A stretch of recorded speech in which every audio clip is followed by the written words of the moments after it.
Welcome to Sensible Secondhand Classics, the show where we look at nostalgic cars that you can buy that are over 15 years old for a budget of between £1,000 and £5,000. This is a 1990 Mitsubishi Galant 2000 GLSi Coupé, known as the E33. But is it any good?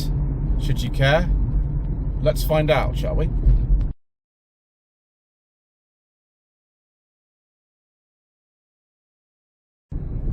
So the 6th generation Galant was introduced in 1987.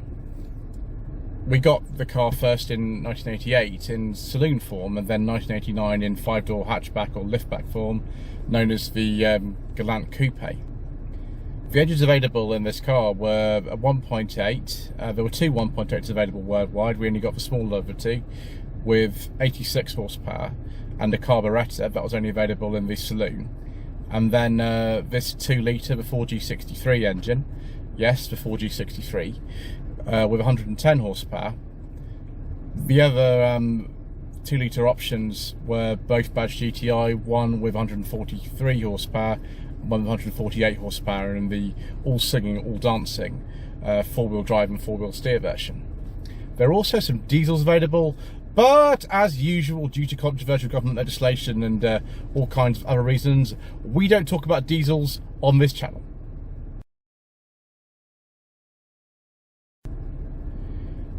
So whilst we wait for these lights to change, viewers, the car is a little bit sort of smaller fitting than something like a Sierra or a Mark III Cavalier, but there's less interior space in the front. It feels a lot more, not exactly claustrophobic, it just feels a lot smaller than those. And actually, if you are someone who prefers a car for going on, you know, tighter city streets or down some country lanes, then this might actually really suit somebody who doesn't need the extra size of the car. They were more expensive as well than the Sierra and Cavalier, and it doesn't really feel in any way European in here at all. We've got two trip counters, for example, and you know, all these extra sort of bits like variable intermittent wipe and things like that. So it's not really the sort of car that is something that would have been seen every day in 1990 when this one was made. It was more kind of for the sort of person who likes a lot of specification and doesn't mind paying a bit more for it. Obviously, at this time, there was the gentleman's agreement with all Japanese manufacturers that they wouldn't exceed a certain quota of the UK market when importing them, and Mitsubishi were people who sort of adhered to that, of course. That's why other manufacturers like Nissan and Toyota and Honda, around the sort of time this car was being made, was setting up factories in this country to get round this sort of gentleman's agreement that they had, and also maybe to bring the cost of the cars down. I don't know, for our market, maybe it's something to do with that. But this was a bit of a kind of a sort of special sort of thing. Mitsubishi, of course, very big on the sort of rally stage back then and today, and they very much went in for the kind of marketing with rally cars and this sort of thing. And the brochures that we'll see, we see some of that kind of stuff in there, and they do call the very unusual versions that weren't known in this country, like the VR4 and the AMG, something like a predecessor to the Lancia Evolutions, which I think started to come out in 1992. Unfortunately, we didn't get the AMG model or the VR4 over here, but they are, you know, around. AMG were actually an independent company until 1999, which is why they worked with Mitsubishi on these cars. When we actually start to move, I will tell you what this car drives like. Oh, here we go. It's very easy to put this car into neutral rather than drive when you want to do that, which is kind of annoying. So, indicator stalk on the right, wipers on the left. Let's go around this corner here. The thing about this car is it's got the diamond option pack on it, which is the only options really available in this car. Apart from if you went for a saloon with air conditioning, the only way you could kind of get the options that you wanted was going for the diamond option pack, and that included in this car electronic power steering rather than the normal power steering. And I find the steering in this car just much too light. Even though I've gone at a reasonable speed, it's just too light. I would prefer the standard steering. Otherwise, I like the diamond option pack kind of features that you get, but the steering is just a little bit too light for me. I prefer sort of slightly more weight to the steering. Although in comparison with a lot of modern cars which have electronic power steering, of course, you know, that's part of the course really.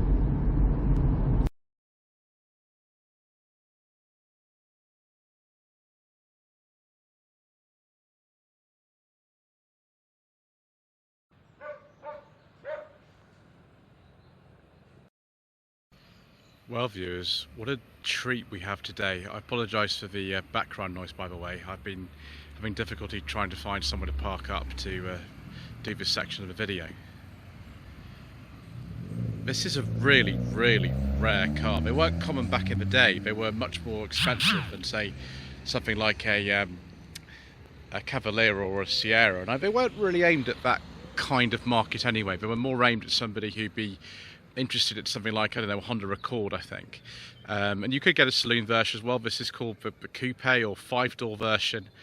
And I think this does look very elegant. This is the 6th generation Galant. They're also known as a 4 for some reason. I'm just going to refer to this as an E33, which might seem really strange because, of course, a lot of BMW model codes are quite similar to these, and actually this generation of Galant was numbered from E31 to E38, which is very strange, but we can call it an E33 because that's not confusing with the other BMW models. This is the 2-litre GLSi automatic coupe, and it's got some fabulous alloy wheels on it. They're only 14 inches, but look at all this tyre that you get.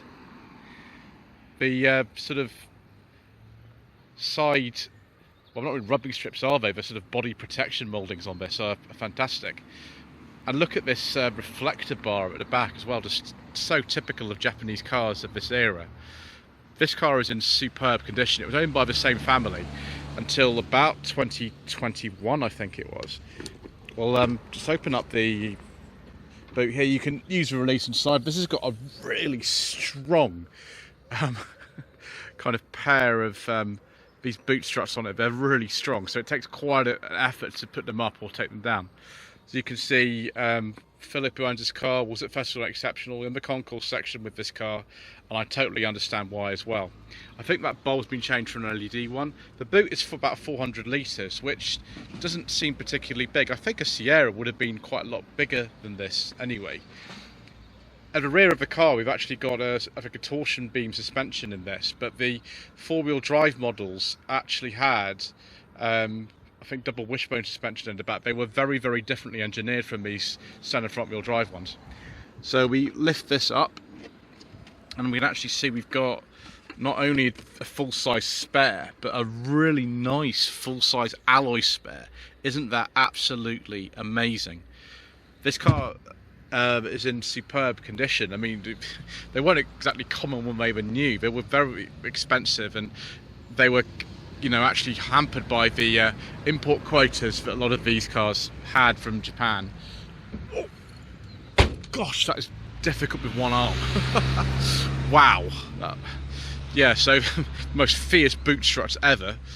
Actually, we'll start by taking a look at the engine, shall we? Because that's actually something that will be quite familiar to a lot of you. We just find the bonnet release here.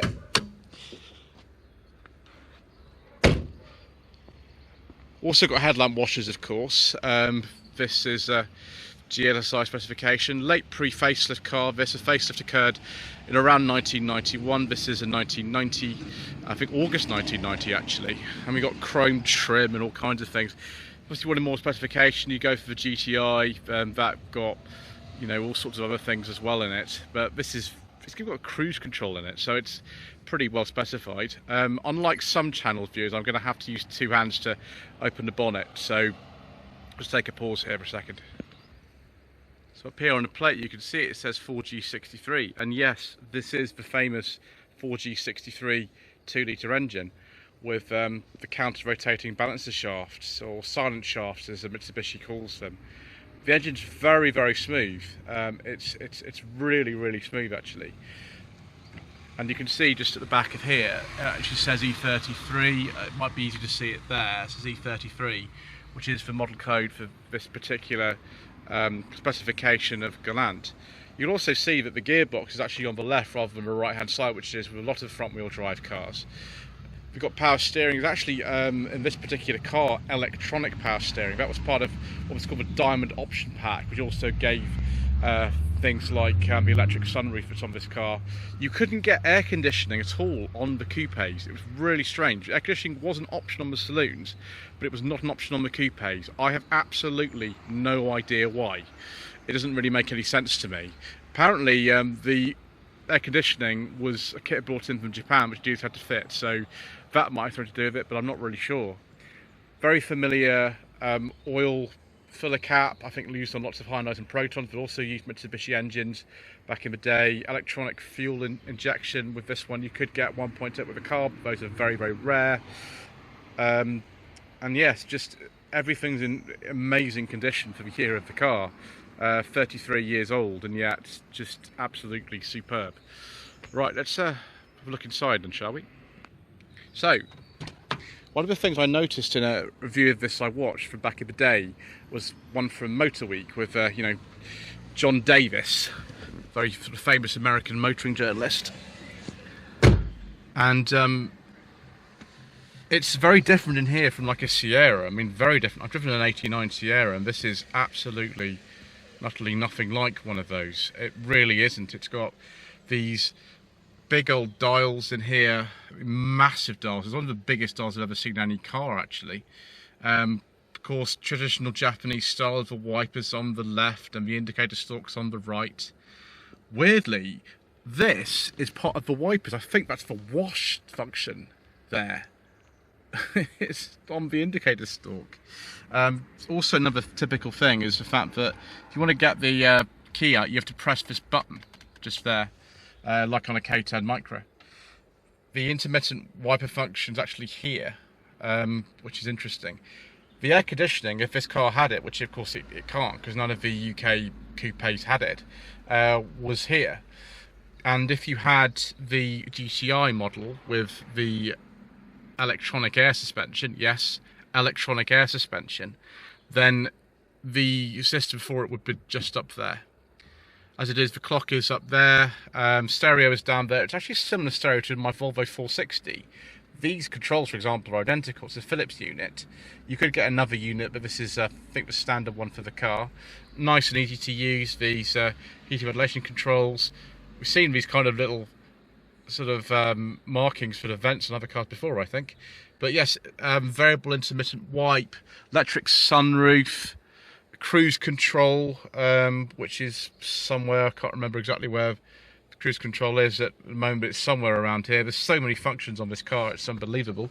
With this automatic gearbox, you could get a manual. This is an automatic. You turn the overdrive off by that button there, which also brings up something on the dash just at the bottom underneath the selector.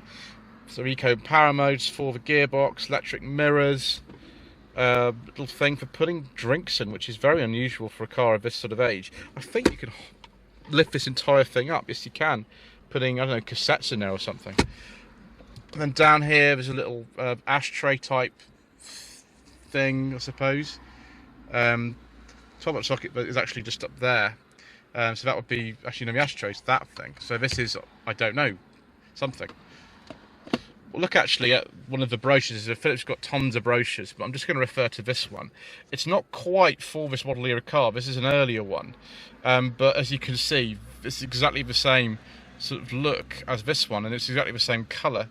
And apparently sharing all the design qualities and refinement of Galant saloon range, the Galant 5-door coupe adds a new dimension to the style and looks of an already successful car. Yes, this was the first year in '89. This is an '89 to '90 brochure. Again, there's the GCI model with 4-wheel drive and 4-wheel steering. It says you can have a 5-speed manual, 4-speed auto, and yeah, same 4G63 engine, just with a bit more power. Then you can see versatility that they want to go for and the lifestyle. Isn't that a very sort of 1980s looking lady? with the gent and his pattern jumper in there as well. Sorry about reflections viewers, afraid it's just the way that it goes. There's the accessory you could get, the alloy wheels, spoilers and all sorts of things. That'll be one of the GTIs, I think. And you could get some tasteful wood veneer with upgraded stereos and things like that, and an interesting steering wheel as well. Look actually at the specifications here. You can see that this is quite limited. The Coupé is only available in 2 litre form, either as a GLS or GTI. The saloon, you could get the GTI with front wheel drive, but the Coupé, it was only available with 4-wheel drive, 4-wheel steering. And as you can see, that's a silent shaft, which is what Mitsubishi called them. And interestingly, you see double wishbone stabiliser is the rear suspension with the 4-wheel drive model, and the rear of the normal ones is just got torsion axle coil springs, all McPherson struts at the front. The one thing it doesn't really give you in here is it gives you fuel consumption figures, but there's no performance figures in here. The GTI with 4-wheel drive actually had a different power output. This car's only got about 110 horsepower, but the GTI had 143 horsepower, and the 4-wheel drive versions had about 148. So yeah, there's the lovely brochure. We've got even more. We've got, that's a 1989 model range one there. We've got fastest 2-litre experimental car, Mitsubishi Galant, another Galant brochure there, and another one for the 4-wheel drive, 4-wheel steering one, I think, or maybe the whole range. So yeah, we've got all kinds of exciting things in here. One thing I would say, despite all this extra stuff, it doesn't feel very spacious in here. It's certainly nothing like a Sierra or Cavalier in terms of the space. It feels a lot smaller than that. And also, look at this, my phone just about fits in the door pocket. The door pocket's absolutely tiny. We have got power windows and windows locks and little warning light there for people passing by, and chrome door handles. We'll have a look in the glove box, and might see if we can get the secret mission documents in there in a second. But yeah, there's an awful lot to sort of talk about in here. It's just nothing like a European car at all, and that's just the way Japanese cars were for an awfully long time. Then there's the footrest in there, which is good. I mean, I would prefer air conditioning, but good old diamond option pack and a sunroof, I think that'll do, won't it? Right, anyway, we better try and get in the back, I suppose.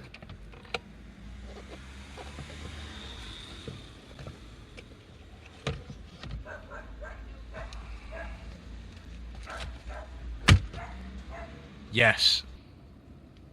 Okay, viewers, for some reason the rear door handles are really stiff in this car. I don't quite know why. You can feel that this is a physically, much smaller car than something like a Sierra, although actually it's all right in here. Headroom's pretty good. Feels very airy and kind of light. Obviously the windows are quite large. The belt line's relatively low. And got, a nice light coloured headlining. And these seats are very comfortable. It's just so sort of late 80s, early 90s, this sort of Japanese velour interior, which is really nice. And you've got headrest range you can put up and down. You've got that's very nice, that velour. The centre armrest, of course, this is the Coupé, so you can fold the seats down. And you've even got a little ashtray in either door, just like this. Isn't that superb, viewers? Nice matte pockets. The interior of this car is worn unbelievably well. It looks fantastic. It's done 94,000 miles and it's 33 years old. Absolutely superb. No door pockets in the rear though. Why they didn't want to give you storage solutions apart from the shelf on there, which you might use for hot beverages? I don't really know, viewers, but it is very nice. Anyway, I think we've seen enough. Let's go out for another drive, shall we?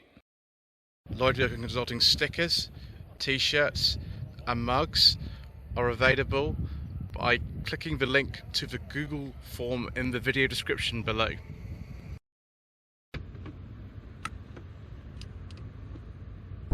One thing I really appreciate about this car is just how big the dials are.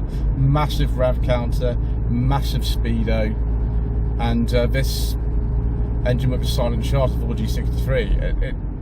It's not the sportiest sounding engine, but it wouldn't be in just this kind of normal 110 brake horsepower form. It wouldn't be, you know, the sportiest thing. And indeed, you had to go up to the GTI either with or without the four-wheel drive to, you know, get a bit more power. In the case of the four-wheel drive, onto the four-wheel steering and the air suspension. Yes, air suspension, electronically controlled air suspension. Then you've got up to about 148 horsepower. Not as much as a VR4 that had 170 horsepower or something like that. But nevertheless, with the sort of balancer shaft this engine has in it, it is really, really smooth. Brakes are good. The Diamond Option Pack did include ABS. Very pleasant and easy to drive in town. Not necessarily as I've said, the most characterful sort of engine, but just very typical of the Japanese cars of the time. Very, very well engineered, high technology, lots of features, at a sort of higher price than a lot of the kind of comparable competition from the European market cars. But I think this is absolutely wonderful.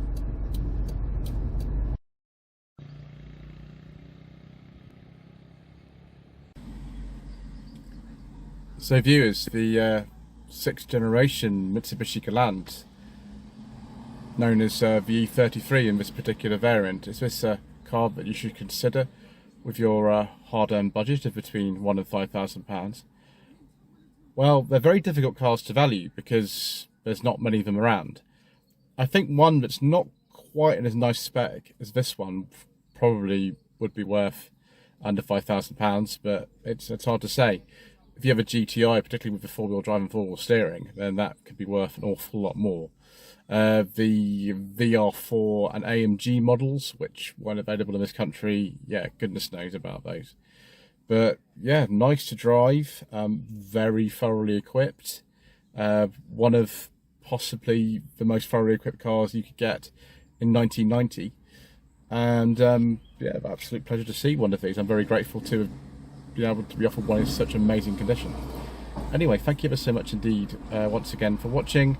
Please don't forget to subscribe to the channel, like this video and comment below, and we shall see you again soon for more reasonably priced nostalgic motoring.